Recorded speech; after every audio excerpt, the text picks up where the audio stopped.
Live from the glorious beaches of the world, this is a globally acclaimed 7.2 pH transformation show. I'm Glenn B. Stewart, your health coach and lifestyle transformation trainer. The 7.2 pH transformation show focuses on revitalizing the human body. This is done with dietary changes and whole food-based supplements. These critical changes put the body back into a disease-free alkaline state. Join us. Send us your 7.2 pH questions and future show suggestions. Email us at 7.2phshow@gmail.com.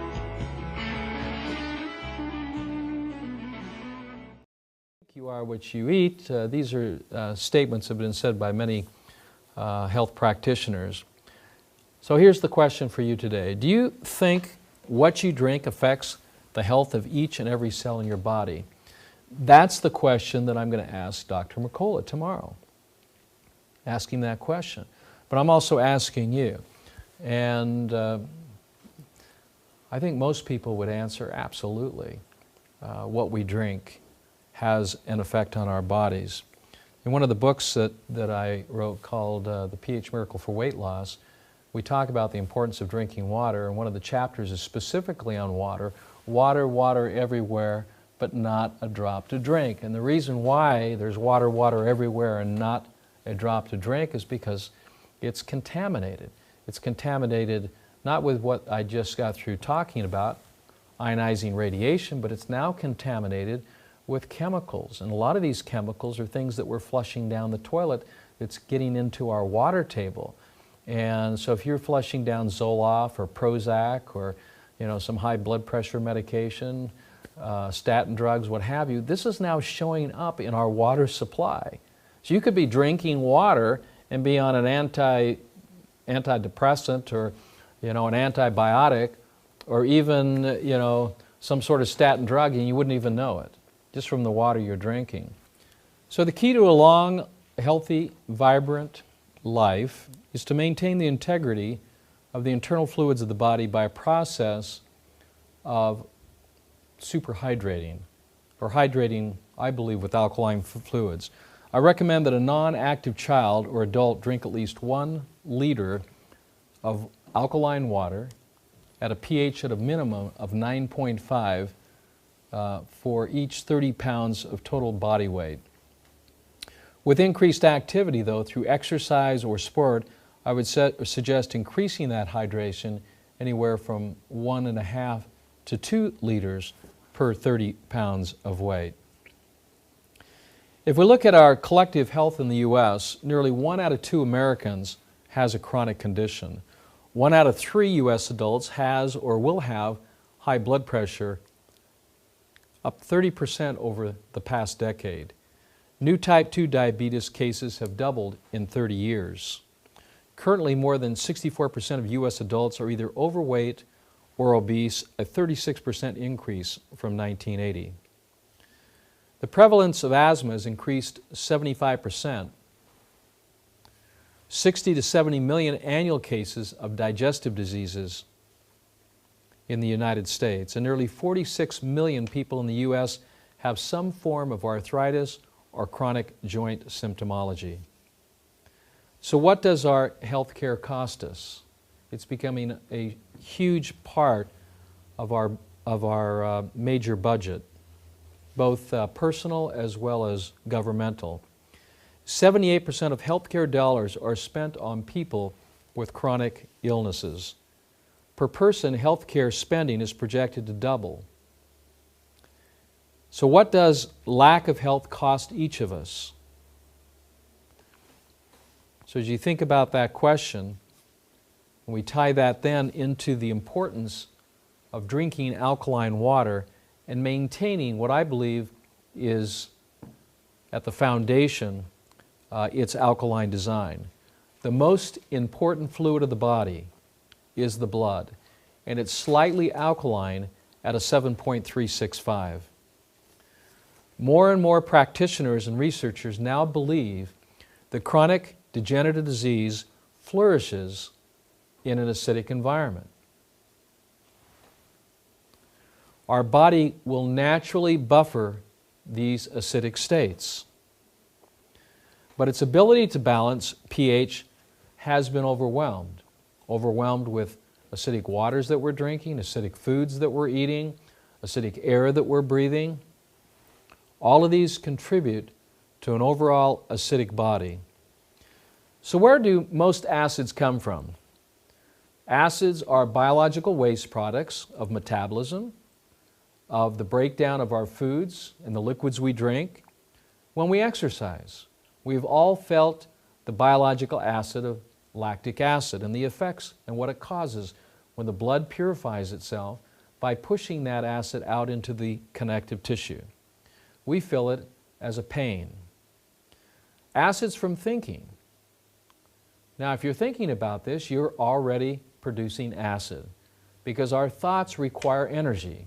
And as you're using that energy, that's a function of metabolism. So energy used produces waste products. Also, as acids affect each individual cells or cells that make up our tissues and our organs, cells can break down. And as cells break down, they also release acids. Acids are also produced by, as cells break down, are produced by the bacteria that are created and the yeast that is created, produce acids like exotoxins and mycotoxins. And of course, we have acids from our environment. And these acids are carbon monoxide that we can see in large cities. We see carbon monoxide coming out of the car as it's burning gasoline. It's a biological waste product. And then acids that are unseen. Acids such as ionization, ionizing frequencies that come from our cell phones, or ionizing radiation that's coming from, unfortunately, nuclear plants that are melting down and are polluting our air and also our water. So what is the major organ or gland responsible for buffering acids of the body? I don't know if that question has ever been asked. And you surely won't find this in any medical texts. Would it be your lungs or your liver, your stomach, or intestines or skin? I would like to suggest to you that the major organ of the human body that's responsible for neutralizing acid is your stomach. Now, most medical science perceives that the stomach is an acid environment. And that is correct after it produces the alkaline compounds that help to neutralize the acids from our food. And so the stomach is a gland, or excuse me, an organ that produces an alkaline compound called sodium bicarbonate. It takes sodium, it takes carbon dioxide, and it takes water to produce that, and it pulls it from the blood. If our tissues need alkalinity, it's the stomach that starts creating that sodium bicarbonate to pull into the blood and tissues. What you end up with is a belly full of hydrochloric acid, and this is what causes ad nauseum. Nausea, which is not described in any medical text as it pertains to its pathological origins, is simply the body's need for more alkalinity. And what a better way to increase alkalinity than with the fluids that you're drinking, especially pure ionized or alkalized water. So the stomach is the correct answer. Can our bodies still handle this imbalance? We have turned an evolutionary corner. We simply do not handle acidic wastes the way we used to. This is Dr. Linda Frassetto, who I've worked with on occasion with several clients as it pertains to overacidity. And her research has shown that the sheer volume of acid waste our body has to handle has forced us to take drastic war-style action to preserve its strategic buffering reserves. And what are those buffering reserves? The sodium bicarbonate, the alkalinity that the body uses as the first defense on any acid. Of course, these reserves in the kidney and the liver are major essential detoxifying organs. The process of overacidification is really reflected in a foundational theory that there's only one sickness and one disease. Now, I know we have different names for illness and disease, but their origins are all the same. I've suggested in my work, in my research, that there's only one sickness and one disease, and that's the overacidification of the blood and then tissues due to an acidic lifestyle or dietary choice. When we begin to live an acidic life, the first symptom of overacidity, where the body does not have the ability to neutralize that acid, or our channels of elimination have been blocked, which are urination, perspiration, defecation, and respiration. If acids are not eliminated, the body tries the best it can, and it uses its energy reserves to remove these acids, and we start losing energy and we become enervated. We seem to be tired all the time. The second stage of acidosis is sensitivities or irritation. Allergies is a perfect example of this.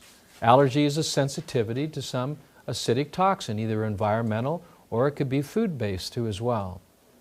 The body tries to deal with it. It tries to buffer it, and then it tries to eliminate it. If the body doesn't have ample alkaline reserves to neutralize the environmental acid or the digestive acid, it of course expresses itself as an irritation. The third stage of acidosis is catarrh. Catarrh is when the body uses its alkaline reserves to buffer the acid, regardless of where it's from, and it forms a sticky mass of mucus. Mucus is then the body's way of neutralizing a very toxic substance so it doesn't permeate other healthy cells and damage them. Inflammation is fourth-stage acidosis. As we become more toxic, as acids build up, the blood tries to maintain its integrity and delicate pH of 7.365. It pushes acids then out into the connective tissue, which is the acid catcher for the blood, in order to preserve the integrity of the blood. As acid is coming from the blood into the tissues, it causes a symptom. That symptom is inflammation. The fifth stage is induration. This is when the body uses alkaline buffers, such as sodium bicarbonate, but others that the body could use, which would be sodium and magnesium, potassium and calcium. The body may pull calcium from the bones in order to buffer acidity, forming acid crystals. It takes then the acid from a liquid state to a solid state, thus preserving the damage since these acids can permeate any cellular membrane and damage them. So induration is the crystallization of acids that build up on the walls of our arteries or build up in our lungs or in our elimination organs that restrict the natural process of eliminating waste products. If our blood cannot flow because of acidic crystal buildup, this can cause an increase in our blood pressure. So the symptomologies of induration would be things like atherosclerotic plaque, hypercholesterolemia, high cholesterol, and even hypertension, where the blood pressure or the systolic rate and the diastolic rate goes up. Even your pulse rate will go up. The sixth stage is ulceration. This is when our buffers have been depleted and the acids begin to deteriorate the tissues, causing even internal bleeding. The seventh stage then is the final stage of acidosis, and really the expression, the culmination of all sickness and disease, and that is degeneration. When tissue begins to degenerate, it becomes very, very difficult to repair that. Degenerative tissue, if not eliminated, the body will encapsulate that using a clotting mechanism, forming a clot, and we end up with clots in our body. Some acid is bound by fat. It's a major cause of obesity, is the body retaining fat as a protective mechanism in order to buffer acids that are not being properly eliminated through the four channels of elimination. So the expression of disease, may I suggest, is the body trying to preserve itself. We might even say the disease is an illusion. The disease in of itself is not the condition that we need to address, but the symptom of what is being expressed from an overacidic lifestyle and diet. So the body does some wonderful things to help protect ourselves from our own acidic lifestyle and dietary choices. It will retain water. Now, why would the body retain water? The body would retain water in order to protect the tissues, protect the organs that sustain life. So the body retains water to neutralize excess toxins or body acids. As I mentioned earlier, the body retains fat as a buffer of excess organs, of excess acidity in order to protect the internal organs of the body that sustain life. The body will create cholesterol, will use fats, and release those fats to bind acid too as well, to crystallize them so they don't permeate the cell wall and damage the cell. Also, if acids are damaging the tissue from within to prevent from internal bleeding, there'll be premature clotting to prevent acid damage of the tissues and also to arrest internal bleeding. The body will also leach minerals such as calcium and magnesium from the bones or the muscles to neutralize acidity, which can lead to stones, but the stone is not the problem, it's the symptom of acid that's being produced from an over-acid lifestyle and diet. Tumors are also problematic, but once again, a very high level of expression of damage to the tissues where the body's trying to protect itself so that one acid cell doesn't affect another healthy cell and cause it to break down. It's what I call the rotten apple effect, where you would take a rotten apple and put it in a bushel of apples, and of course the acids from that one apple would permeate the other apples, spoiling the whole bushel of apples. Well, the body protects itself from that happening, where one cell is fermenting or breaking down. Its waste products or acids will spoil another cell, and of course to protect that domino effect from continuing, or to protect the healthy tissue, the body will encapsulate, form a clot or a tumor to encapsulate those fermenting or acidic cells. The body will also remove acids out through the skin if they're not properly being removed through urination, defecation, or respiration. When this happens, strong acids can burn the skin, causing all sorts of blemishes and imperfections to the skin. The body does this all in an effort to maintain its delicate pH balance of the internal fluids at 7.365. So how important is drinking alkaline water? Dr. Atkins said this, and I quote, "The cells and fluids in most people's bodies are overly acidic. This can cause a lot of health problems. It prevents your body from neutralizing and disposing of harmful, poisonous toxins and leaves you more susceptible to the cell-damaging free radical oxidation or fermentation that leads to cancerous conditions and other diseases." And I have said for many years, in reality, there is only one sickness and there's only one disease, and that is the over-acidification of the blood and tissues due to an inverted way of living, eating, and thinking. And if there's only one sickness and one disease, then there's possibly then only one health.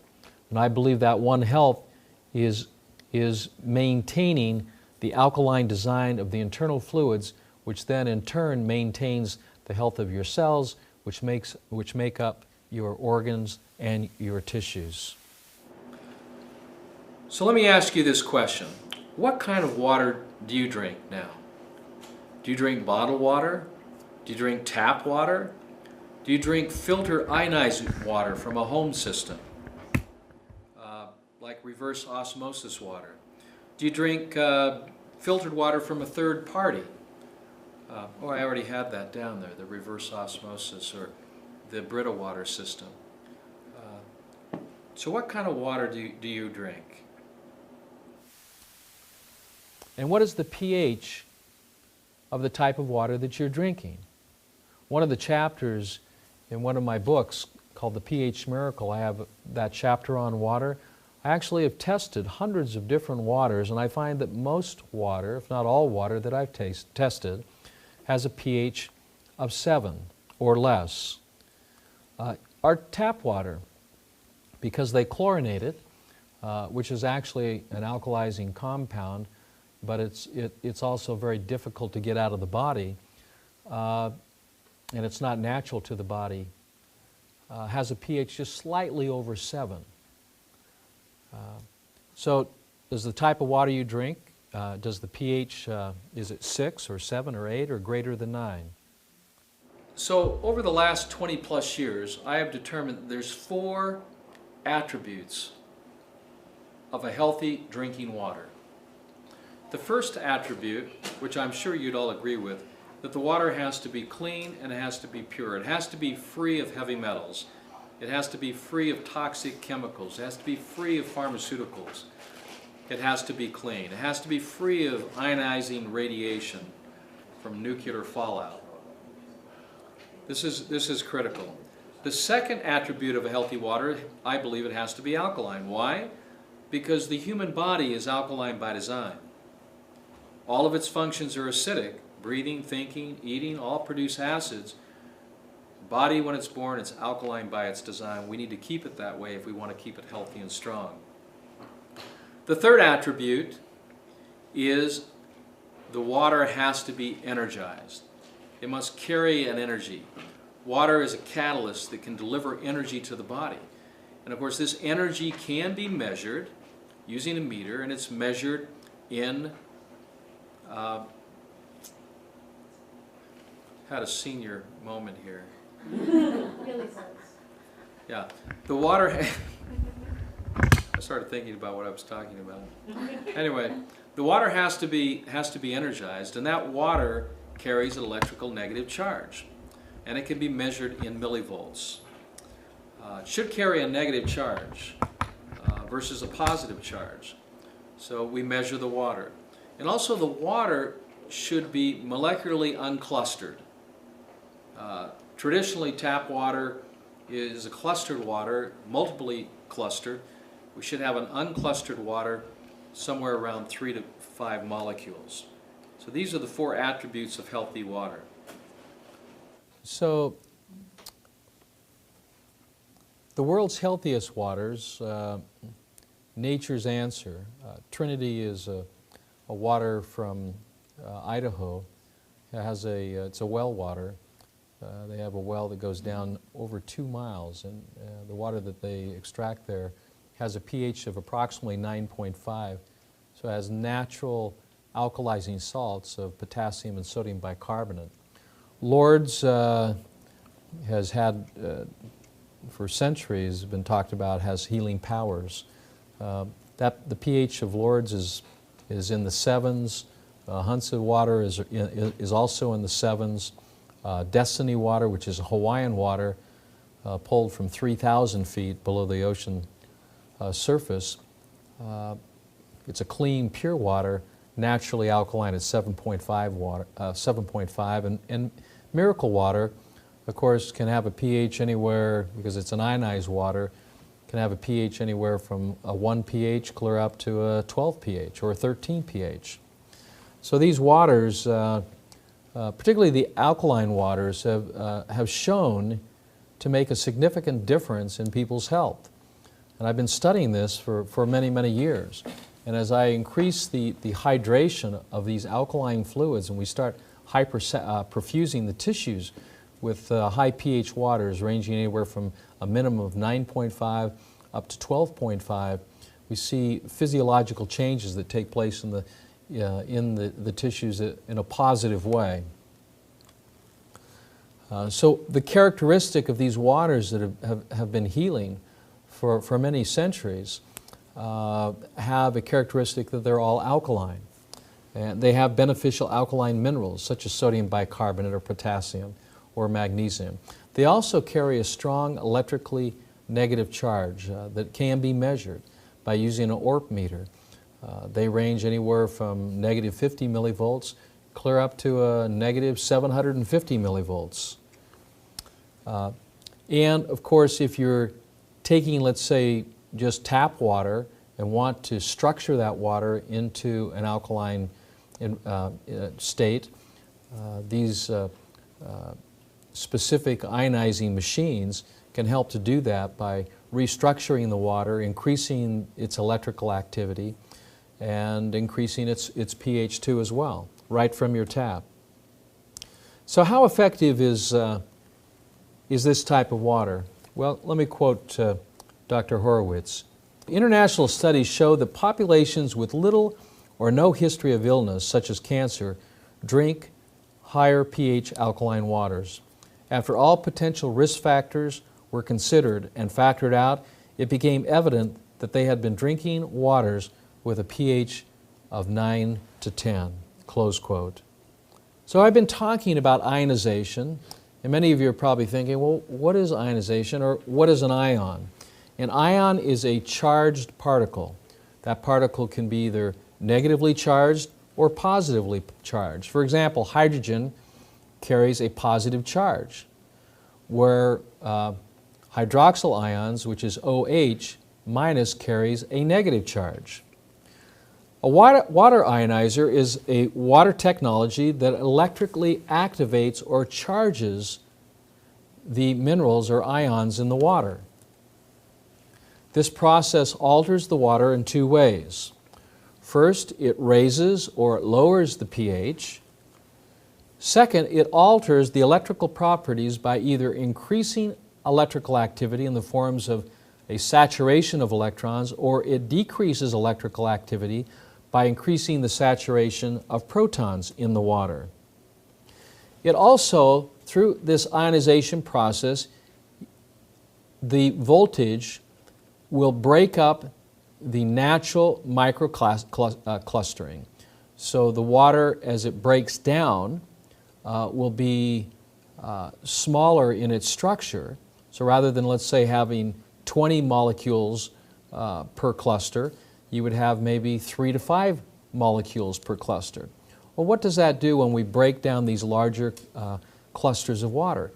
One, it increases the surface area, and two, by increasing surface area, it increases surface charge. And this is how the pH then goes up, and also the electrical activity of the water goes up. Because as we break down these large clusters of water molecules into smaller and smaller clusters, even down to the monomolecular state, which would be one molecule, we're increasing surface area, which also increases surface charge of the water. So here's a pH scale ranging from a 3 pH to a 10.5 pH. And here you can see it's exponential, where we're going from a 7 to 8, that's 10 times more alkaline, or even up to a 10.5, which is 5,000 times more alkaline, versus, let's say, from a 7 to a 3 pH, which is 10,000 times more acidic. And what that means is the body becomes more acidic. It means it contains a higher concentration of positive charges or hydrogen ions. If the water is becoming more alkaline, then it contains more electrical negative charges or electrons in the water, so the water is saturated with electrical energy in the form of electrons. As I've tested many different substances, like orange juice, for example, I have found that the pH of orange juice is highly acidic.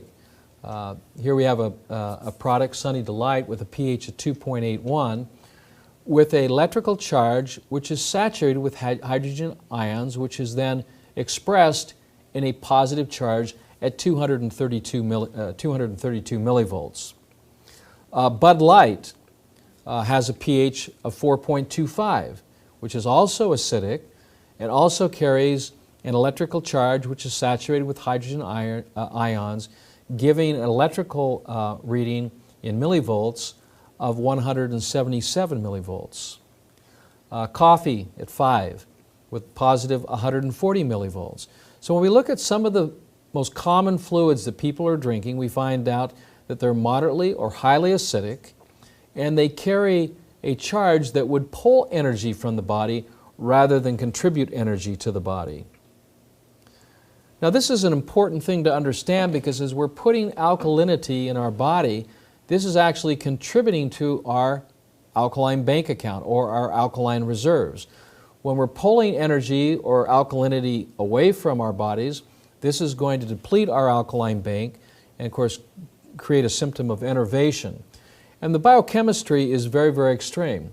For example, one of the metabolites or acids from metabolism is carbonic acid, or H2CO3.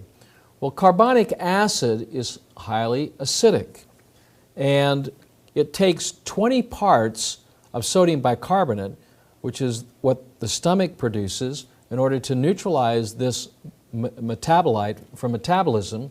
It takes 20 parts of sodium bicarbonate to neutralize 1 part of carbonic acid in order to maintain a normal pH of 7.365.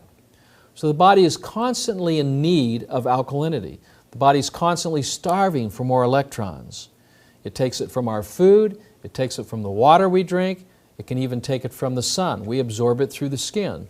So many ways to get electrons into our body, but this is what our body feeds on. You see, our bodies are electrical.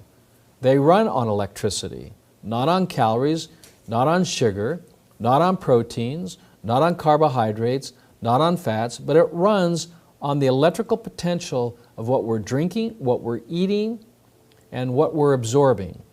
Okay? So it's very, very important to understand that it's just about impossible to over-alkalize because the ratios are quite extreme in the biochemistry of our bodies. This is a picture of blood from one of my clients that I took many years ago, who was on a highly acidic diet, incorporating lots of sugar and animal proteins. You'll notice that the blood is irregularly shaped. And of course, in the plasma, you see entities there that look like ping pong balls. These are what are referred to as Y-form yeast, a lot like Candida albicans. In the right side, you see the unhealthy organization of the way the blood coagulates. I'll show you here in a minute what healthy blood looks like when it coagulates, but it should not have any of these white areas at all.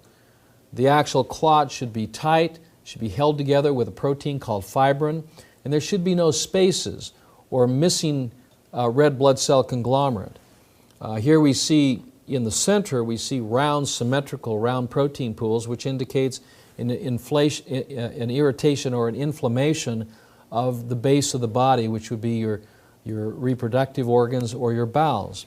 Where here in an AIDS patient who had been on AZT and other chemical drugs for over 10 years, we see a clot that is hypocoagulated, which is common in a degenerative condition, where there's lots of red blood cell conglomerate missing. Here is the healthy state of the red blood cells when you're on an alkalizing lifestyle and diet, particularly when you're hydrating with electron-rich alkaline water. The red blood cells are round and symmetrical, even in color, even in shape, even in size. The plasma is clear or clean. There's not a lot of cellular debris. And when we look at the way the blood coagulates, there's no missing red blood cell conglomerate where there's just white pasty masses. It's just one mat of red held together with a protein called fibrin, tightly held together in a hypercoagulated state. This is the state of those who are experiencing the highest level of energy, vitality, health, and fitness. This kind of blood you don't get. This kind of blood you have to work at. Just like when you work out to build muscle, you have to work out with intention to build healthy blood, in order to build healthy bones and muscles. You do it with what you eat, and you do it especially with what you drink. You probably noticed down in the corner there's a fishbowl. And I hadn't referred to this as yet, but it's a metaphor that I've used for many, many years. And it starts out like this. When the fish is sick, what would you do? Would you treat the fish or change the water? And as you think about that question, the answer intuitively is very simple. Well, you would not treat the fish, but you would change the water. The next question is, what would your doctor do? Or how do we actually look at sickness and disease, and how do we respond to it? We respond to the treatment of the organs that are sick, rather than realizing that the organ or gland or tissue that is sick or diseased is only as healthy as the water it swims in. Much like the fish. The fish is only as healthy as the water it swims in. So if overacidification is bad, then how does our body take care of this problem? Well, you have 4 channels of elimination to get rid of acid. You've got respiration. What would happen if you weren't able to get rid of carbon dioxide? Well, we know, we used to do this as kids. We would hold our breath and see how long it took before we passed out. It only takes about 3 or 4 minutes.